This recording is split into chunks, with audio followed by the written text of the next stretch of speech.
नमस्कार दोस्तों, कैसे हैं आप लोग। उम्मीद करता हूँ आप लोग बहुत अच्छे होंगे और आपकी तैयारी बहुत अच्छे से चल रही होगी। दोस्तों, विज्ञान में सबसे ज़्यादा जो टॉपिक सबसे ज़्यादा जो क्वेश्चन पूछे जाते हैं वह टॉपिक है जीव विज्ञान। यानी कि आपका फिजिक्स केमिस्ट्री से हटकर जो है क्वेश्चन जो पूछे जाते हैं वो जीव विज्ञान पूछे जाते हैं सभी परीक्षाओं में। और आज जो हम सेशन शुरू करने वाले हैं PDF माध्यम से सेशन करने वाले हैं और आपको यहाँ से समझना है और आप कोशिश करेंगे कि यहाँ से ही अपने नोट्स बनाएं, क्योंकि ये पूरी जीव विज्ञान यानी कि बायोलॉजी का पूरा निचोड़ आपको दिया जा रहा है। जितने भी बच्चे वनडे या PT की तैयारी कर रहे हैं उन सब के लिए बहुत इंपॉर्टेंट है ये आज की क्लास आपकी। और हम कोशिश करेंगे कि इसको कंप्लीट कराने की। और ये नोट्स जो है हमने बहुत अच्छे तरीके से डिज़ाइन किया है, तो कोशिश करना है हमको कि यहाँ से बातें समझना है जो अलग अलग से भी बातें जुड़ी जाती हैं। जैसे कि हमारे आगामी परीक्षाएं जो हैं वो UP टेट, C टेट या जितने भी और स्टेट टेट होते हैं उनके लिए आपका यहाँ से क्वेश्चन बनता है। और जितने भी हमारे वनडे एग्ज़ाम होते हैं उनमें भी क्वेश्चन बनता है। SSC के जितने भी क्वेश्चन पेपर होते हैं उनमें सब में यहाँ क्वेश्चन बनता है। तो हम निकालेंगे की पॉइंट के साथ साथ करेंगे फुल डिस्कस एंड एनालिसिस। चलिए शुरू करते हैं आज की क्लास। और आज की क्लास है जीव विज्ञान को लेकर, बायोलॉजी बोलते हैं।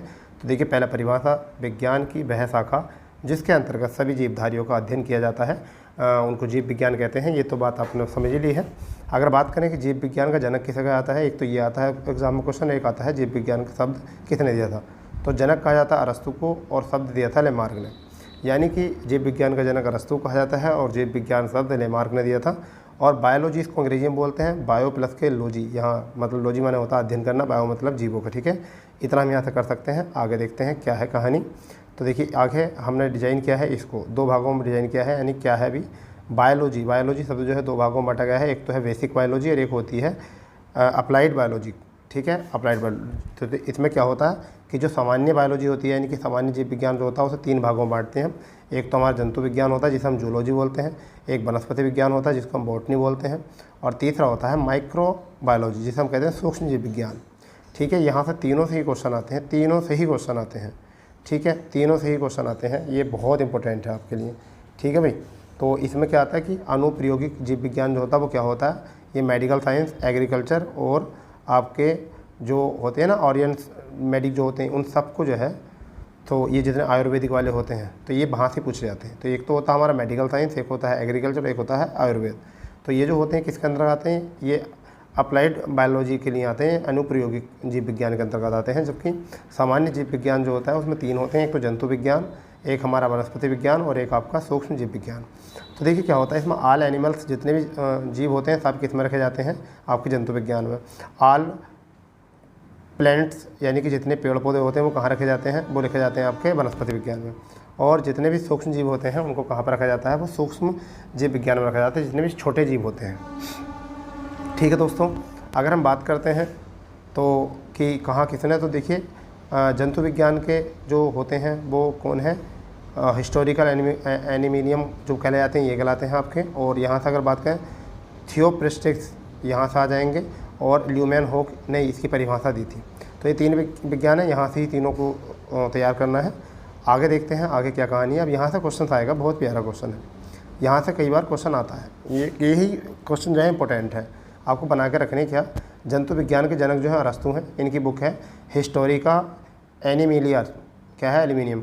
ठीक, कौन सी है, हिस्टोरिका से याद रखना। ठीक है, जो एनिमल के ऊपर है आपके लिए। और दूसरा है वनस्पति विज्ञान के जनक जो कहे जाते हैं वो थियोफ्रेस्टस कहा जाता है। और तीसरा जो है सूक्ष्म जीव विज्ञान के जनक ल्यूमेनहोक को माना जाता है। ठीक है, ये ही आपके एग्ज़ाम में क्वेश्चन आने वाले हैं। अभी तक ये परिचय था हमारा, घबराओ ना नहीं, बिल्कुल भी आपको घबराना नहीं है, क्योंकि यदि आपने घबराए तो फिर गड़बड़ हो जाएगी। ठीक है भाई, यदि आप घबराए तो ये फिर आपकी जो है ना गड़बड़ हो जाएगी बहुत तकड़ी वाली। ठीक है, चलिए तो अब आगे देखते हैं क्या है।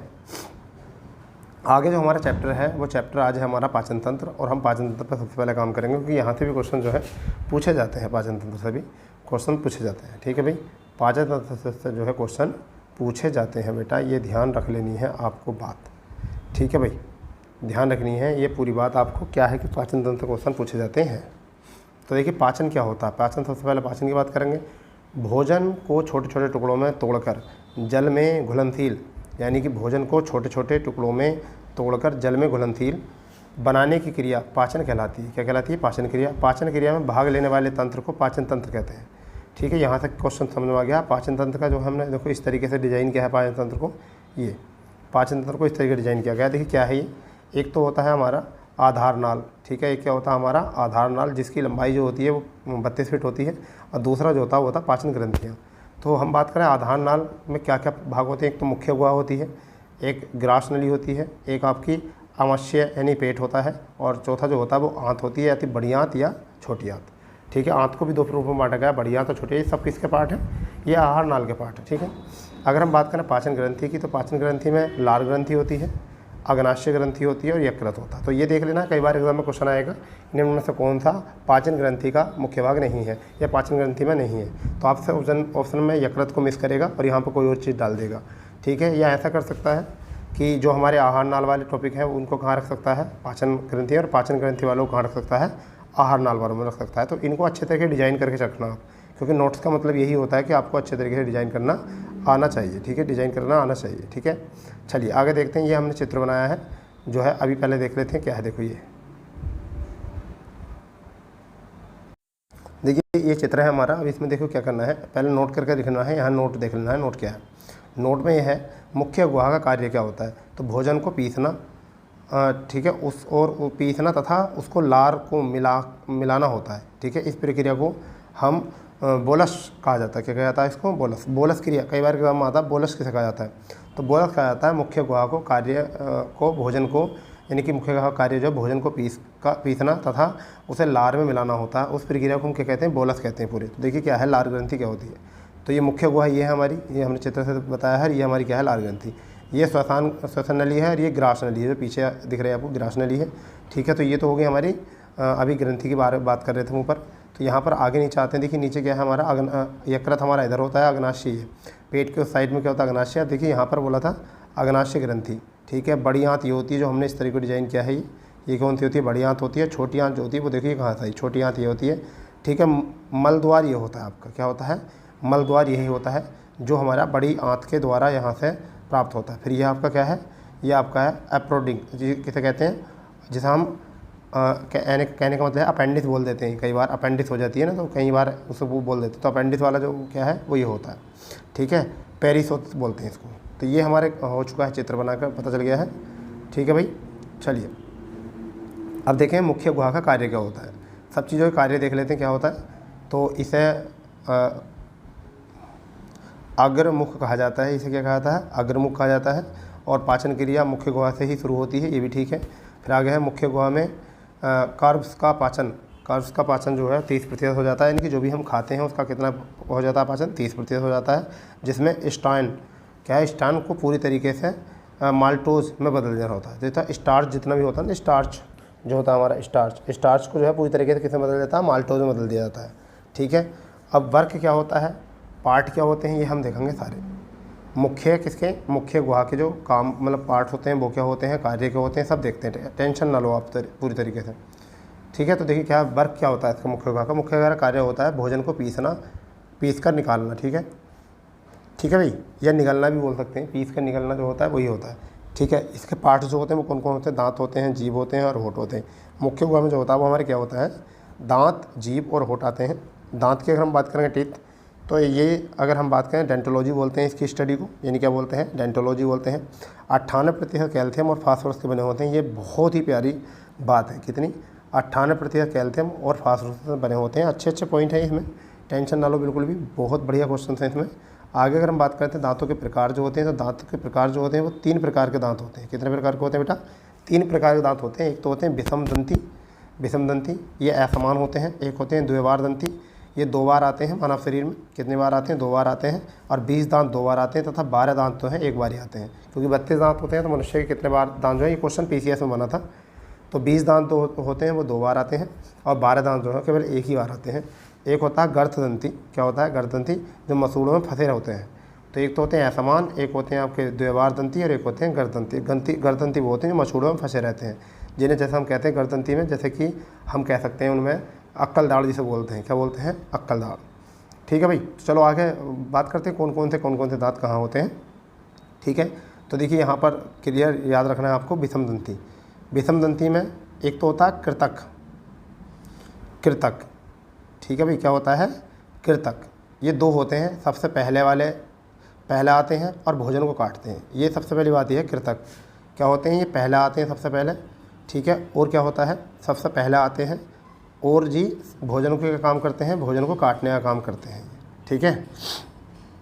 भोजन को काटने का काम यही करते हैं, ठीक है। इतनी बात आपको यहाँ से याद रखना। तो देखो ये सबसे पहले यहाँ पे जो लिख रहा है ना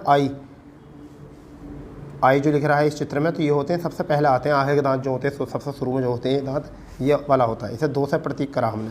फिर है रदनक, रदनक जो है एक है, सी बना हुआ है इसमें। ये क्या करते हैं, भोजन को फाड़ने का काम करते हैं, जो नोकीले टाइप के होते हैं। जैसे नोकीला है ना, आपको चित्र में दिख रहा होगा 1 नंबर पर।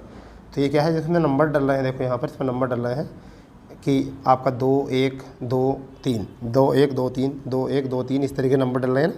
हाँ, तो यही है। फिर आगे होता है आपका अग्र चढ़वक होते हैं, इसमें 2 होते हैं। ये इनकी संख्या कितनी होती है, 2। तो जैसे ये नंबर डाले ना 2, ये इसलिए होते हैं कि इनकी संख्या पता होती है हमें। क्या देखो 3 और 2 5, 5 और 3 8, तो 8 दूनी 16, 16 नीचे हो गए, 16 ऊपर हो गए, कितने हो गए 32 हो गए। तो 16 नीचे और 16 ऊपर होते हैं, 32 तरीके से किया गया। तो एक पार्ट में जो होते हैं, एक पार्ट में जो होते हैं हमारे, वो कितने होते हैं, एक पार्ट में नीचे जो होते हैं, बीच में से अगर हम सेंटर में से करें तो जबड़े का, तो कितने होते हैं बेटा 8 होते हैं। और दूसरी साइड में भी कितने होते हैं 8, और 8 और 8 16 हो जाते हैं, और नीचे 16 और ऊपर भी 16। तो उनमें हमने डिज़ाइन किया है इसको। कृतक दंत जो होते हैं उनकी संख्या 2 होती है, और सबसे पहले आते हैं और भोजन को काटने का काम करते हैं। ये बिल्कुल शुरू में लिख रहे हैं, देखो 2 नंबर पर, ठीक है। आगे है रदनक, रदनक जो होते हैं वो 1 होते हैं, 1 होता है और भोजन को फाड़ने में काम करता है। यानी कि नीचे वाले जबड़े में 1 होता है, इसका मतलब पूरे जबड़े में जो होता है नीचे 2 होते हैं, एक इस साइड एक इस साइड, ठीक है। एक इस साइड एक इस साइड। ये तो 8 का डिस्क्रिप्शन दे रखा है हमें, कितने का दे रखा है 8 का डिस्क्रिप्शन दे रखा है हमने, ठीक है। तो इसका मतलब पूरे मुंह में कितने होते हैं, 4 होते हैं, ऐसा लगा सकते हो। आगे चढ़वक जो होते हैं वो कितने होते हैं, 2 होते हैं, एक ही नीचे, ठीक है। भोजन को चबाने का काम करते हैं, जो ये आपको दे रखा PM प्री मेलर, ठीक है। प्री मेलर जो बोलता है इसको बोलते हैं, PM से प्रतीक कर रखा है यहाँ। चढ़वक जो होते हैं वो 3 होते हैं, जो भोजन को पीसने का काम करते हैं, जो पीछे बिल्कुल मसूड़े जैसे मसूड़ों में फंसे हुए होते हैं उनको। तो इस तरीके से हमने डिज़ाइन किया है, याद रखना है यहाँ से, ठीक है। आगे देखेंगे इनका, देखो सूत्र है इनका, हमने यहाँ सूत्र लिख दिया है। इस सूत्र को समझ लो अच्छे से क्या होता है। देखिए 2 1 2 3 ये दंत सूत्र है, यानी कि डेंटल फॉर्मूला क्या होता है 21 23 21 23, ये तो होता ही है 21 23 21 23। जबकि दूध के दांत के समय में क्या होता है 21 23, ये नहीं होता है, क्योंकि इसमें 20 दांत होते हैं। तो टोटल कितने दांत होते हैं, 20 दांत होते हैं बच्चों में, जिसमें आगे चढ़वक होते ही नहीं है, ठीक है। बचपन में क्या नहीं होते, अग्र चढ़वक नहीं होते, ठीक है। अग्र चढ़वक नहीं होते। इसका क्या होता है कोड, इसका फॉर्मूला क्या होता है 2102, समझ गए ना 2102। तो ये होते हैं आपके, तो इसका मतलब कितने हो गए 10 नीचे और 10 ऊपर, तो टोटल कितने हो गए हमारे 20 हो गए, ठीक है। ये टोटल 20 दांत होते हैं बच्चों में, जिनके जो अग्र चढ़वक होते हैं वो होते ही नहीं अग्र चढ़वक, यानी कि 2 जो होते हैं वो भोजन काटने वाले, तो वो वाले इसमें नहीं होते हैं, ठीक है भाई, इनके नहीं होते। तो क्या क्या आपका आ गया सूत्र इसका सूत्र होता है 21 23, और इसका सूत्र होता है आपका, इसका सूत्र कितना होता है आपका 21 2, यानी कि यहाँ पर 2 जो लिखा हुआ है ये चढ़वक होते हैं। तो बच्चों में चढ़वक होते हैं वो 2 होते हैं, 2 होते हैं, क्योंकि अक्ल दाढ़ जो होती है बहुत समय बाद निकलती हैं एक एक, ठीक है भाई। एक एक दाढ़ जो है बहुत समय बाद निकलती हैं, ठीक है। जब बच्चा जो है मैच्योर हो जाता है, पूरी तरीके से परिपक्व हो जाता है, उस टाइम पर ही दांत तो निकल के आते हैं। तो इनको एक बार समझ लेना अच्छे से देख कर चित्र को, ठीक है। आगे देखते हैं दांत की संरचना क्या होती है, यानी कि दांतों की संरचना क्या है, इसको देख लेंगे आप क्या होती है। देखो दांतों की संरचना, इसको समझ लो आप, दांतों की संरचना क्या होती है। देखिए ये डॉक्टर आपको बताएंगे अच्छे तरीके से इसमें, तो मगर हमने यहाँ पर चित्र करा है क्या होता है। एनिमल क्या होता है, ठीक है, और डेंटाइन क्या होता है, ठीक है, और पुल्प क्या होता है, ये भी हमें पता होना चाहिए ना कि क्या होते हैं, कौन कौन से भाग होते हैं। तो देखिए ये होता है मछुड़ा, नीचे लिखा हुआ मछुड़ा है, ये आधार होता है मछुड़ा, और ये सिरा होती है, ये क्या होता है शिरा। अब देखो क्या है इसमें, सबसे पहली बात ये भोजन कहाँ होता है, यहाँ पर भोजन यहाँ जाता है। ऊपर वाला पार्ट जो होता है ये एनिमल का बना होता है, सबसे कठोर होता है, ठीक है, सबसे कठोर होता है, सबसे चमकीला होता है और हमें दिखाई देता। तो ये सबसे चमकीला भी होता है, ये हमें दिखाई भी देता है, ये सबसे कठोर भी होता है एनिमल, ठीक है भैया। एनिमल जो होता है ये आपको पॉइंट लग रहे हैं। दूसरा है डेंटाइन, ये दांतों का मुख्य है और सबसे बड़ा भाग होता है डेंटाइन। ये डेंटाइन जो होता है सबसे मुख्य और सबसे बड़ा भाग होता है, समझ गए। ये याद रखना इनको, कोई ऐसे नहीं है कि आपको बस ऐसे ही याद हो जाएगा बिना मतलब देखे यहाँ से। फिर आपका हो जाएगा पुल्प, ये जो होता है पुल्प जो होता है यह भाग सॉरी, यह भाग जो है मस्तिष्क से जुड़ा होता है, इसकी तंत्रिकाएं पाई जाती हैं तथा रक्त भी होता है इसमें। जैसे क्या होता है कई बार जब आप दांत निकालने के लिए जाते हो तो वहाँ से ब्लड आता है, तो ये मस्तिष्क से जुड़ा हुआ होता है टोटल इसका, क्योंकि आपके दांत में अगर कुछ भी प्रॉब्लम होती है तो आपके एकदम दिमाग पर जो है वो मतलब इसका प्रभाव दिखता है आपको, ठीक है नहीं। तो ये आपको देख लिया है क्या कितने भाग होते हैं। एनिमल होता है, डेंटाइन होता है और पल्प होता है। तो इसमें क्या होता है, 3 भाग होते हैं, तीनों का अलग अलग काम होता है। जो एनिमल होता है वो सबसे कठोर होता है, सबसे चमकीला होता है, ठीक है, हमें दिखाई देता है। जब डेंटाइन जो होता है दांत का मुख्य भाग और सबसे कठोर भाग होता है। और पल्प जो होता है ये भाग के मस्तिष्क से जुड़ा होता है। ये इसमें तंत्रिकाएँ पाई जाती हैं, रेसे से पाए जाते हैं बहुत बारी बारी। देखो ये ब्लड यहाँ पर दिख रहा है, ठीक है, ये दिख रहा है, ठीक है। और इन तंत्रिकाएँ पाई जाती हैं और इसका जो रक्त है इसमें रक्त भी का भी संचार होता है, ठीक है, इसमें रक्त का भी संचार होता है, ठीक है। तो चलो देखते हैं क्या है आगे। दूसरा प्रकार जो होता है, दूसरा आगे पढ़ते हैं क्या होता है। दूसरा प्रकार जो है उसको, दूसरा प्रकार जो होता है वो क्या होता है आपका कोविटी होता है, ठीक है, कोविटी। तो ये क्या होता है, दांतों में भोजन जमा हो जाता है जिससे एक रोग भोजन का ठोस हो जाता है, यानी भोजन का क्या हो जाता है, ठोस हो जाना, इसी को कहते हैं, ठीक है। अब इसका क्या होता है, क्षरण गुहा जो होता है, क्या होता है, इससे दांतों का क्षरण होने लगता है और उनमें क्या होती है, प्रॉब्लम आ जाती है। इस प्रक्रिया को क्या कहते हैं, कोविटी कहा जाता है। क्या कहता है, कोविटी। कई बार दांतों का क्षरण टूट टूट के गिरना हो जाता है तो इन्हें कहते हैं दांतों का यानी कि क्या, क्षरण, ठीक। नोट में लिख सकते हैं कृत्रिम दांत, ठीक है, पार्सलिन के बने होते हैं। किसके बने होते हैं, पोर्सलिन के। तो ये याद रखना है आपको, कृत्रिम दांत जो बने होते हैं यानी कि आर्टिफिशियल टीथ जो बने होते हैं वो किसके बने होते हैं, पोर्सलिन के बने होते हैं। तो ये बात आपको बहुत अच्छे तरीके से समझ में आनी चाहिए, ठीक है। तो क्या होते हैं, पोर्सलिन के बने होते हैं, ये बात इंपॉर्टेंट है आपके लिए। बेटा घबराने की कोई बात नहीं है। अब यहाँ देखते हैं जीभ, इसमें क्या है अब जीभ के बारे में। तो जीभ की औसत लंबाई जो होती है 10 सेंटीमीटर होती है। कार्य क्या होता है, स्वाद का अनुभव करना होता है, बोलने में सहायता करना होता है और लार को खाने में मिक्स करने का काम होता है ये, ठीक है, ये होता है इसका काम। अब देखिए इसमें क्या होता है, रचना होती है, ये जो होती है जीभ होती है। तो इसमें क्या होता है, पैपिले, क्या होता है, ये जो होते हैं पैपिले होते हैं, जिसे स्वाद ललिकाएँ बोलते हैं। समझिए क्या बोलते हैं, स्वाद ललिकाएँ को स्वाद ललिकाएँ बोलते हैं बेटा। और ये क्या होती है, तंत्रिका होती है इसमें, यानी कि तंत्रिका होती है और मस्तिष्क से जो होता है ब्रेन से टच होती है, ठीक है, क्या होती है, ब्रेन से टच होती है। आ रही बात समझ में नहीं इतनी, आपको बताओ, ठीक है। ये ब्रेन से टच होती है। कैसे ब्रेन से टच होती है, देखो क्या होता है, माइक्रो बिली होती है, ठीक है, यहाँ पर तंत्रिकाएँ होती हैं और मस्तिष्क से जाकर टच होती हैं सारी तंत्रिकाएँ। ये पूरा आकृति बनाकर आपको समझाया गया है, टेंशन वाली कोई बात नहीं है बिल्कुल भी। अब देखिए क्या होता है, स्वाद ललिकाएँ जो होती हैं महिलाओं में ज़्यादा होती हैं, ये पक्का है। स्वाद ललिकाएँ जो होती हैं महिलाओं में ज़्यादा पक्का होती है, तभी वो खाने को एकदम जो है ना चख के बता देती हैं। आदमी को नमक का ही पता नहीं चलता कि नमक तेज़ है या कम है, क्योंकि उसको पता चलता ही नहीं। महिलाओं को एकदम थोड़ा सा पानी लेंगे, उसको टच करेंगे, एकदम पता चलता क्या होता है, समझ गया नहीं। अब देखिए जीभ का कौन सा भाग जो है, जीभ का कौन सा भाग क्या काम करता है। तो देखिए क्या है, जीभ का जो आपका आगे वाला भाग है, जीभ का जो आगे वाला भाग होता है, ठीक है। देखिए स्वाद जो होता है, टेस्ट कौन सा होता है, मीठा, खट्टा, नमकीन और कड़वा, ये बताते हैं, ठीक है, ये स्वाद है। तो आप देखिए क्या होता है, खट्टा जो होता है वो साइटो से बताती है, जीभ जो साइटो से होती है वो खट्टा बताती है, ठीक है। और जो आपका होता है आगे का भाग वो मीठा बताता है, और मध्य से और आगे से अग्र से जो बीच में फंसा हुआ भाग होता है वो नमकीन बताता है, और जो बीच का भाग होता है सेंट्रल का, वहाँ कोई स्वाद नहीं होता है, जबकि कड़वा जो बताता है पीछे बताता है। तो ये कई बार एग्जाम में क्वेश्चन आता है कि जीभ का जो कड़वा बताने वाला भाग होता है वो क्या होता है, पीछे की जीभ जो होती है, पीछे जीभ से जो है कड़वे का पता चलता है, साइड से खट्टे का पता चलता है, और आगे से मीठे का पता चलता है कि कितना मीठा है या नहीं है। नमकीन जो होती है वो मीठे से थोड़ा पीछे भाग होता है, वो हमने देखा है इसमें, ठीक है, यहाँ दिखाई देता है। चलिए आगे हम देखते हैं आगे और क्या कहानी इसमें दी गई है, ठीक। आगे अब बात करते हैं हम होठ की, जिसे हम लिप्स बोलते हैं। तो क्या है होठ,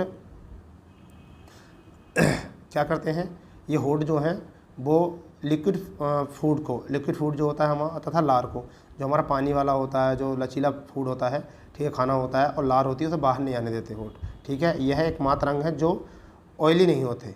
क्या नहीं होते, ऑयली नहीं होते, होठ जो है ऑयली नहीं होते, ये एकमात्र अंग ऐसा है ऑयली नहीं होते, ठीक है। चलिए कोई बात नहीं, इतनी बात समझ ली है। आगे देखते हैं क्या है, ग्रास नली। ग्रास नली क्या होती है इसको समझते हैं, ठीक है, क्या समझते हैं इसको, ग्रास नली क्या होती है, ठीक है भाई, ग्रास नली क्या होती है इसके बारे में थोड़ा सा समझ लेते हैं, ठीक है। तो ग्रास नली क्या होती है इसको देखेंगे। तो ग्रास नली जो होती है बेटा, इसकी लंबाई जो होती है 25 सेंटीमीटर होती है। कितनी होती है, 25 सेंटीमीटर। कार्य जो होता है ग्रास नली का, कार्य भोजन को मुख्य गुहा में से अग्नाशय तक ले जाने का काम होता है। क्या होता है, ग्रास नली का कार्य भोजन को अग्नाशय से गुहा, मुख्य गुहा से अग्नाशय तक ले जाने का काम होता है। नोट करके बात आप यहाँ लिख लेंगे। ग्रास नली में क्रमानुकुचन गति होती है। क्या होती है, क्रमानुकुचन गति होती है। भोजन के अनुसार ग्रास नली द्वारा अपना आकार व्यवस्थित करना ही क्रामनाकुचन गति कहलाता है। यानी कि क्रामनाकुचन गति क्या होता है, भोजन के अनुसार ग्रास नली द्वारा अपना आकार व्यवस्थित करना। जैसे क्या आपने क्या होता है कि जैसे भोजन ये है, तो अगर आप नॉर्मल भोजन खा रहे हैं तो उसमें ग्रास नली में आराम से जाएगा, ठीक है। परंतु क्या है कि आपने कई बार ऐसा होता कि रसगुल्ला खा लिया होता है और वो टाइट होता है, तो वो आपको निगलते निगलते जो है नीचे जाता है। जैसे जैसे हमें मतलब हमारे भोजन का आकार होता है हमारे, ठीक है, उसी अनुसार जो है ग्रास नली अपना आकार बदल लेती है। जैसे कि हमने इस चित्र में दिखाया गया है आपको, ठीक है बेटा। जैसे इस चित्र में आपको करके हमने यहाँ दिखाया है कि देखो यहाँ पर क्या है, गोल गोल टाइप का भोजन जा रहा है, जहाँ पर कहीं तो दब गया, कहीं पर एकदम ओपन हो गया, फिर कहीं दब गया। इसी क्रिया को जो हम कहते हैं, क्या कहते हैं, क्रिमाकुचन गति कहते हैं, ठीक है भाई। क्रिमाकुचन गति जो है इसी को हम कहते हैं, ठीक है। ये दिख रहा होगा आपको अच्छे तरीके से, ठीक। आगे हम कह सकते हैं इसको कि क्या है, एपिग्लास्टिक क्या होता है, एपिग्लास्टिक क्या कहते हैं। तो एपिग्लास्टिक का मतलब क्या होता है, खाना खाते समय श्वसन नली को तथा सांस लेते समय ग्रास नली को बंद करने का कार्य करता है। यानी कि जिस समय पर हम खाना खाते हैं उस समय पर श्वसन नली और सांस नली जो है इनको ग्रास नली को बंद करने का कार्य करता है, जिससे ऑक्सीजन ग्रास नली में तथा भोजन श्वसन नली में नहीं जा सके। तो ये अच्छा पॉइंट है कि क्या कार्य होता है इसका, ठीक है। ये वाला क्वेश्चन जो है बहुत अच्छा क्वेश्चन है कि क्या होता है, इसे क्या कह सकते हैं, इसे कह सकते हैं आप एपिग्लास्टिक्स बोल सकते हैं। तो एपिग्लास्टिक क्या होता है, खाना बनाते समय श्वसन नली को तथा सांस लेते समय ग्रास नली को बंद करने का कार्य करते हैं, ठीक है भाई। इतनी बात समझ में आ गई, जिससे ऑक्सीजन ग्रास नली में तथा भोजन श्वसन नली में ना जा सके। मुख्य गुहा की अगर हम बात करें, मुख्य गुहा में जो होता है O2 तथा भोजन दोनों एक दूसरे के क्रॉस होते हैं, ठीक है। देखो ये आपको यहाँ लिखा हुआ है, ये देखिए यहाँ पर क्रॉस किया हुआ है, यहाँ पर एपिग्लास्टिक इसको कहा जाता है। एपिग्लास्टिक जो कहा जाता है इसको क्या था, हमने चित्र बताया, ये फूड पाइप है और ये आपका क्या है, विंड पाइप, यानी कि इससे हवा और इससे फूड। तो देखिए यहाँ पर आके जो होता है ना, यहाँ पर ऊपर मुख्य गुहा में ये क्या होता है, क्रॉस टाइप होती है, ठीक है। तो आगे जो होती है वो श्वसन नली होती है हमारी, सबसे आगे श्वसन नली, और श्वसन नली जो जाके नाक के रास्ते में ऊपर जाती है, और जो फूड नली होती है वो पीछे। तो कहाँ आकर मुख्य गुहा में जाके क्रॉस हो जाती है, कहाँ हो जाती है, क्रॉस यहाँ हो जाती है। देखो इसको गौर से देखो, इसको समझ जाओगे पूरी थ्योरी यहाँ से, ठीक है भाई। तो ये तो था हमारे यहाँ तक। आगे हम जो पढ़ने वाले हैं वो क्या पढ़ेंगे, आगे पढ़ने वाले हैं अमाशय क्या होता है, स्टोमच क्या होता है, इसको हम पढ़ने वाले हैं क्या होता है, समझ गए नहीं। तो देखो सबसे पहले समझ लो ग्रास नली क्या होता है। यानी कि ग्रास नली को मैं बताता हूँ, ग्राही भी बोलते हैं, ये आपका पाइलोलिक, ठीक है, ये फंडक और ये कार्डियक, ठीक है। इसको जरा एक बार देख लो, ग्रास नली का कार्य ये है, ठीक है। अब पहले देख लेते हैं अमनाशय क्या होता है। अमनाशय क्या होता है, तो आकार जे आकार का होता है, रंग लाल रंग होता है, ठीक है। अमनाशय क्या होता है, अमनाशय को जो है ना 3 भागों में बांटा जाता है। किसको, अग्नाशय को जो है कितने भागों में बांटा जाता है, 3 भागों में बांटा जाता है। और 3 भाग क्या होता है, कार्डिया, ठीक है, फंडस और पाइलोरिक। क्या होता है, पाइलोरिक। तो देखो ये है पाइलोरिक है, और यहाँ पर उसके बाद में क्या होता है, जठर ग्रंथि, जठर रस जो होता है, जठर ग्रंथि और जठर रस जो होता है वो यहाँ से होता है, ठीक है। आगे अगर हम बात करें इसी में थोड़ा सा, तो नोट करके पहले बात समझते हैं। अवनाश्य पेट में जो होता है ना, पेट में भोजन सिर्फ 4 घंटों तक रहता है, ये थोड़ा याद रखना है। कुछ आदमी जो होते हैं ना, वो क्या होता है, वो मोटे हो जाते हैं। मोटे होने का एक कारण भी होता है कि हम जब लेट खाना खाते हैं तो वो हमारे भोजन जो हमारे पेट में 4 घंटे तक रुका रहता है, जिसकी वजह से उसको अब्जॉर्व, यानी कि इससे जो होता है ना, डाइजेस्ट नहीं हो पाता इतने, फिर सुबह को उठते हैं नाश्ता कर लेते हैं। तो लेट खाना खाने वालों के साथ ये सबसे ज़्यादा दिक्कत होती है। इसलिए याद रखो, पेट में जो रहता है कितने घंटे रहता है, 4 घंटे तक खाना रहता है। 4 घंटे का गैप होना चाहिए आपकी डाइट के अंदर। अगर आप ज़्यादा खाना भी खाते हो तो उसमें क्या होना चाहिए, 4 घंटे का आपका जो है गैप होना चाहिए, ये समझ लो। तो जठर ग्रंथि या जठर रस की अगर हम बात करें तो क्या होता है, HCl बोलते हैं इसको।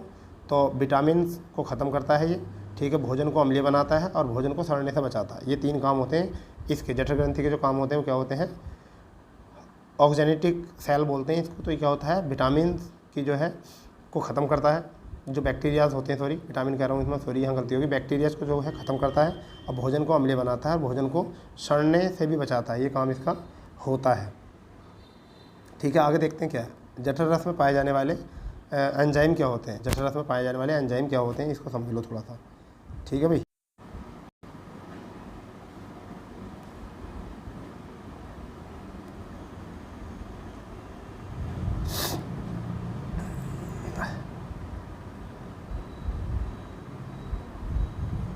देख लीजिए आप, थोड़ा आंत के बारे में पढ़ते हैं। तो आंत क्या होता है, आंत के 2 प्रकार होते हैं, एक तो होती है आपकी छोटी आंत और एक होती है आपकी बड़ी आंत होती है। तो पहले छोटी आंत को देख लेते हैं। छोटी आंत की लंबाई जो होती है वो कितनी होती है, 6 से लेकर 6.9 मीटर तक होती है। कार्य जो होता है पौध पाचन करना तथा अवशोषण करना इसका काम होता है, ठीक है भाई। चलिए कोई दिक्कत नहीं। आगे देखते हैं इसमें क्या होता है। छोटी आँख के जो होते हैं 3 भाग होते हैं। क्या होते हैं? 3 भाग होते हैं। देखिए ये आपके 3 भाग होते हैं छोटी आँख के। तो तीनों भाग कौन कौन से होते हैं? देखो एक तो होता है जेनुनम होता है, एक तो होता है जेनुनम। ये छोटी आँख है हमारी, ये छोटी आँख आ रही है, जेनुनम होता है। और जेनुनम का काम क्या होता है? जेनुनम का काम जो होता है मिडिल पार्ट होता है, ठीक है। इससे ऊपर जो होता है एक और काम होता है। इससे ऊपर देखो मैं आपको दिखा दूँ, एक ये होता है ग्रहणी। एक तो ये पार्ट होता है, अगर हम इसे कहें तो पार्ट 1, ये छोटी आँख होती है, ये पार्ट 1 है, एक होता है। दूसरा जो होता है जेनुनम होता है। तीसरा जो होता है वो क्या होता है? इलियम होता है। ये 3 पार्ट होते हैं, ठीक है। छोटी आँत के, बड़ी आँत अलग चल रही है, तो बड़ी आँत को पढ़ेंगे पहले। तो छोटी आँत को देखो, ये छोटी आँत दिख रही जो है, ठीक है। तो अब देखिए इसमें क्या है आप, तो ग्रहणी का काम जो होता है, ग्रहणी का काम जो होता है वो क्या होता है? अपर पार्ट होता है। इसमें कोई पाचन क्रिया नहीं होती है, ये अमात्य से जुड़ा होती है, पेट से जुड़ी होती है, ठीक है। अब क्या होती है, इनका रंग भी आया था कई बार। तो छोटी आँत जो होती है ब्लू रंग की होती है, और बड़ी आँत जो होती है वो कैसी होती है? रेड से भी होती है इनकी, कई बार यहाँ से कलर आ जाता है हमारा, ठीक है। मगर मैंने ये बताया है इसको कि यहाँ तक कलर से, जिससे कि आपको दिख जाए चित्र में। रेड जो बना हुआ है बड़ी आँत है, और जो ब्लू है वो छोटी आँत है। कलर से मैंने यहाँ से इसलिए बताया जिससे कि आपको यहाँ दिख जाए, ठीक है। अब समझिए क्या है इसमें। ग्रहणी जो होती है अपर पार्ट होता है, इसमें कोई पाचन क्रिया नहीं होती है, ये अग्नाशय से जुड़ा होता है। ये बात बहुत अच्छे से पता होनी चाहिए आपको। फिर है जेनुनम। जेनुनम जो होता है वो क्या होता है? जेनुनम जो होता है ये मिडिल पार्ट होता है, इसमें रक्त संचार होता है। इलियम जो होता है वो क्या होता है? ये बड़ी आँत से जुड़ा होता है, ठीक है। इसमें सबसे ज़्यादा पाचन क्रिया होती है, सबसे ज़्यादा पाचन क्रिया होती है। ये छोटी आँत की बात आ चुकी है। अगर बड़ी आँत की बात करें हम, बड़ी आँत की अगर हम यहाँ से बात करें तो बड़ी आँत क्या है? इसकी लंबाई 1.5 फीट होती है, 1.5 मीटर होती है। चौड़ाई बिल्कुल इसकी नगण्य मानी जाती है, तो बताई नहीं जाती, फिर भी आपको पता होना चाहिए कि लंबाई कितनी होती है। कार्य जो है पूर्णतः अवशोषण करना होता है, यानी पूर्णतः अवशोषण करना होता है। किसको? पानी को अवशोषण करना। बड़ी आँत के 3 भाग होते हैं। बड़ी आँत के कितने होते हैं? 3 भाग होते हैं। एक तो होता है सीकम, एक होता है आपका कोलोन, और एक होता है मलाशय। क्या होता है? मलाशय। तो क्या होता है देखिए, बड़ी आँत छोटी आँत से जुड़ा होता है। ये तो सीकम जो होता है छोटी आँत से जुड़ा हुआ होता है, ठीक है। कोलोन जो होता है, ई कोलोइन ने इसका नाम दिया था, विटामिन के का संश्लेषण करता है। यही किसका? विटामिन के का संश्लेषण यही करता है। तो ये याद होना चाहिए, ठीक है। तो ये बातें जो है आपकी छोटी आँत और बड़ी आँत से हो जाएंगी। बिल्कुल नोट्स जो है बिल्कुल प्यारे तरीके से बनाए गए हैं। बात आती है लार ग्रंथि की। लार ग्रंथि, ठीक है, क्या होता है? तो लार ग्रंथि जो होती है मुख्य गुहा में पाई जाती है। कहाँ पाई है? मुख्य गुहा में। इसमें लार निकलती है। लार ग्रंथि का पीएच मान जो होता है 6.8 होता है, तथा 1.5 लीटर डेली ये जो है प्रतिदिन निकलती है। लार जो होती है कितनी निकलती है? 1.5 लीटर, यानी कि 1.5 लीटर लार जो है प्रतिदिन निकलती है। लार में जो होता है 99% पानी होता है, और 1% जो होते हैं एंजाइम होते हैं। अब एंजाइम कौन कौन से होते हैं ये भी आपको पता होना चाहिए। तो 2 प्रकार के एंजाइम यहाँ से होते हैं हमारे। कौन से होते हैं? एक तो टाइलिन होते हैं, और एक होता है लाइसोजाइम। तो टाइलिन जो होता है वो क्या होता है? इसका कार्य जो होता है भोजन को चिकना बनाना और स्टार्च का पाचन करना होता है इसमें, ठीक है। और लाइसोजाइम का मतलब क्या होता है? बैक्टीरिया ख़त्म करना। क्या होता है? बैक्टीरिया ख़त्म करना। ये भी थोड़ा सा आपको याद रख लेना है, ठीक है दोस्तों। तो हमारा जो कल रहेगा टॉपिक वो रहेगा हमारा अग्नाशय। तो मैं उम्मीद करता हूँ आपको जो है बहुत मज़ा आ रहा होगा इसे समझने में। और कल जो हम क्लास शुरू करेंगे वो यहाँ से शुरू करेंगे, नेक्स्ट क्लास जो है। और अभी तक हमने इतना समझा है, इसको 1-2 बार देखोगे, एक दो बार सुनोगे तो ये पूरा आपको तैयार हो जाएगा, ठीक है। चलिए, तो इससे आगे जो बात करते हैं वो नेक्स्ट क्लास में करते हैं। ये परीक्षाओं के लिए बहुत इंपॉर्टेंट है। तो मिलते हैं नई क्लास के साथ। जय हिंद, जय भारत, वंदे मातरम।